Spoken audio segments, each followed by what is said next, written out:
এবার নজর রাখবো আন্তর্জাতিক খবরের দিকে। ইরান আমেরিকার সমঝোতা, খুলছে হরমুজ প্রণালী, মার্কিন অবরোধ প্রত্যাহারের ঘোষণা, 19শে জুন জেনেভায় চুক্তি স্বাক্ষরের সম্ভাবনা রয়েছে। হরমুজ দিয়ে ফের শুরু হবে রেল পরিবহন। প্রথমে চুক্তির ঘোষণা পাকিস্তানের, পরে সমঝোতার কথা নিশ্চিত করে তেহরান ও ওয়াশিংটন। সমাজ মাধ্যমে চুক্তির দাবি ডোনাল্ড ট্রাম্পের, এখনো খাতায় কলমে স্বাক্ষর হয়নি চুক্তি। জেনেভায় আনুষ্ঠানিক স্বাক্ষরের অপেক্ষা। অঞ্চলে শান্তি ও নিরাপত্তা ফিরবে। হরমুজ ব্যবহারে শুল্ক মুক্তির অনুমোদন দিচ্ছে মন্তব্য ট্রাম্পের। আমার আগে সবাই ব্যর্থ হয়েছেন বলে মন্তব্য ডোনাল্ড ট্রাম্পের।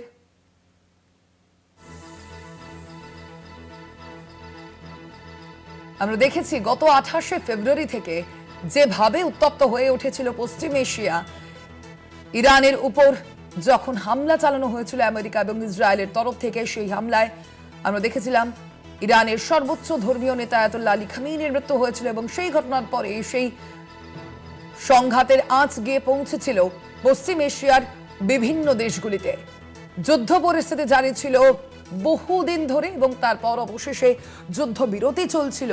আর এবার ইরান এবং আমেরিকার মধ্যে সমঝোতা হয়েছে বলেই কিন্তু জানতে পারা গিয়েছে, জানানো হয়েছে ইতিমধ্যেই এই বিষয়টি।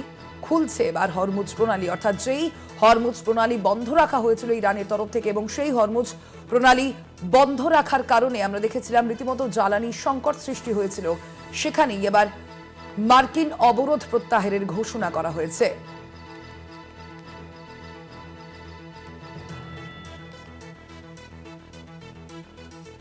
যদিও এখনো খাতায় কলমে স্বাক্ষর হয়নি চুক্তি।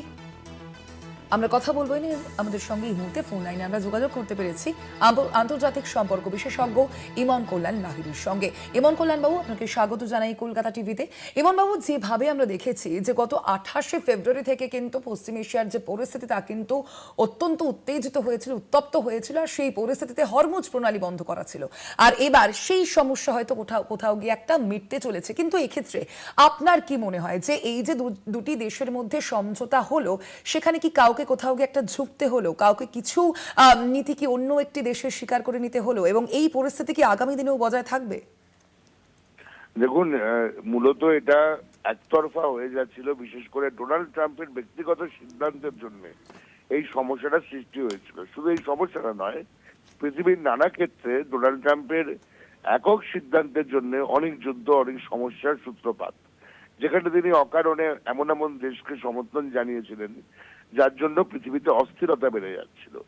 ইতিমধ্যে ডোনাল্ড ট্রাম্প তার দেশের মধ্যে অত্যন্ত চাপে পড়েছে। শুধুমাত্র তার যে ইকোনমিক ব্যবস্থা বা অর্থনৈতিক ব্যবস্থা সেটা নয়, ভিসা নীতি, তার যে শিল্পনীতি ইত্যাদির জন্য প্রচন্ড বড়ভাবে চাপে পড়েছে এবং অনেকগুলো রাজ্য মার্কিন যুক্তরাষ্ট্র ইতিমধ্যে কিন্তু ডোনাল্ড ট্রাম্পের বিরোধিতা করা শুরু করেছে। এখন ডোনাল্ড ট্রাম্পের কাছে আর কোনো উপায় নেই শান্তি চুক্তি না করা ছাড়া, কেননা যদি বিশ্বায়নের বাজারে মার্কিন যুক্তরাষ্ট্রকে টিকে রাখতে হয় তাহলে হরমুজ প্রণালী কিন্তু অত্যন্ত গুরুত্বপূর্ণ। এবং এখানে আমরা ইরানকে সরাসরি দোষ দিতে পারি না, কারণ ইরানের তেমন কোনো দোষ কিন্তু ছিল না।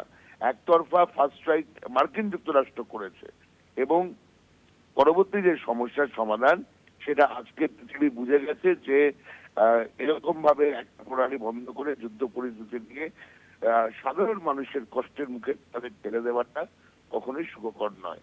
তাই এটা হবারই ছিল এবং এই চুক্তি স্বাক্ষরিত হয়ে যত তাড়াতাড়ি হরমুজ প্রণালী স্বাভাবিক হয়ে যায় সেটাই কাঙ্ক্ষিত।